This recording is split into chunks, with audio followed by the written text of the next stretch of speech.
Miss Gray Educates, brought to you by Gray Education.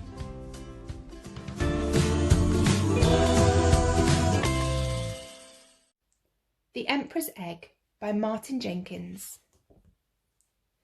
There are 17 kinds of penguin, but the emperor penguin is the only one that breeds in Antarctica in midwinter.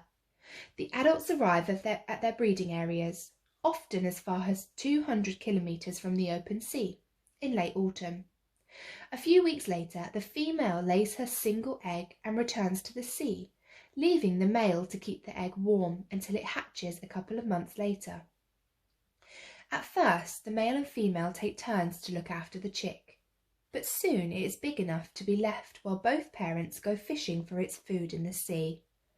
By the time it's 4 months old, the young penguin's coat of fluffy down has been replaced by adult feathers. It now also sets off for the sea, where it has to start looking after itself.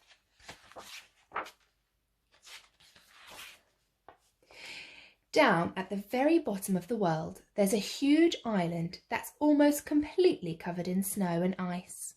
It's called Antarctica, and it's the coldest, windiest place on Earth. The weather's bad enough there in summer, but in winter it's really horrible. It's hard to imagine anything actually living there. But wait, what's that shape over there? It can't be. Yes, it's a penguin. It's not just any old penguin either.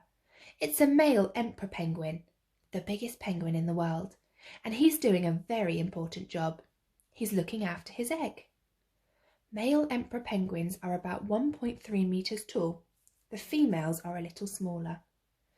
He didn't lay it himself, of course. His mate did that a few weeks ago, but very soon afterwards she turned around and waddled off to the sea.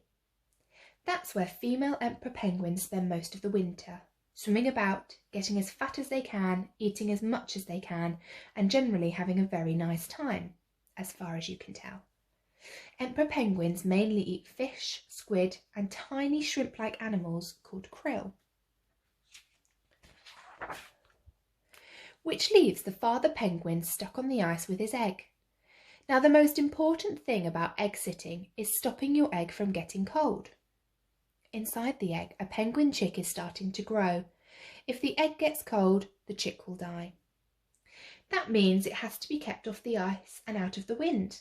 And what better way to do that than to rest it on your feet and tuck it right up under your tummy, which is just what the father penguin does. And that's how he'll stay for 2 whole months, until his egg is ready to hatch. Can you imagine it? Standing around in the freezing cold with an egg on your feet for 2 whole months? Female emperor penguins lay 1 egg in May or June, which is the beginning of winter in Antarctica. What's more, there's nothing for the father penguin to eat on land, and because he's egg-sitting, he can't go off to the sea to feed. So that means 2 whole months with an egg on your feet and no supper, or breakfast, or lunch, or tea. I don't know about you, but I'd be very, very miserable. Luckily, the penguins don't seem to mind too much. They've got thick feathers and lots of fat under their skin to help keep them warm. And when it gets really cold and windy, they all snuggle up together and shuffle over the ice in a great big huddle. Most of the time, the huddle trundles along very, very slowly. But sometimes, when the penguins get to a particularly slippery slope, they slide down it on their tummies, pushing themselves along with their flippers, always remembering to take care of their egg and trying hard not to bump into each other. And that's how the father penguin spends the winter. Even though the males keep the egg tucked right up under their tummies when they slide, it sometimes rolls out and breaks. Until one day he hears a chip, chip, chip. His egg is starting to hatch. It takes a day or so, but finally the egg cracks right open and out pops a penguin chick.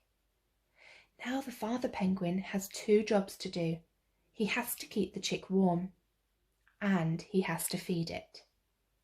The chick is only about 15 centimetres tall at first, and much too small to keep warm by itself. But on what?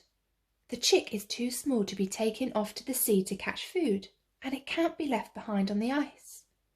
Well, deep down in the father penguin's throat, there's a pouch where he makes something rather like milk, and that's what he feeds to his hungry chick.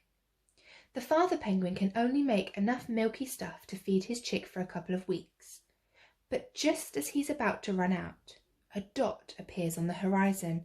It gets closer and closer, and yes, it's Mum.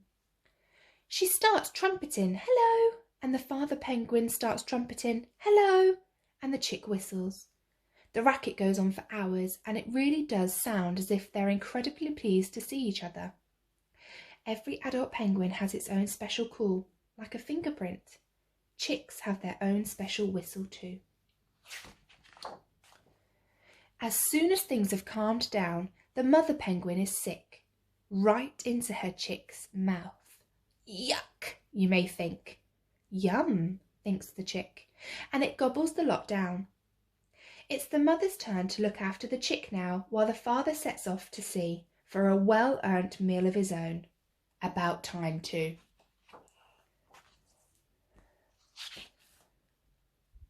Miss Gray Educates, brought to you by Gray Education.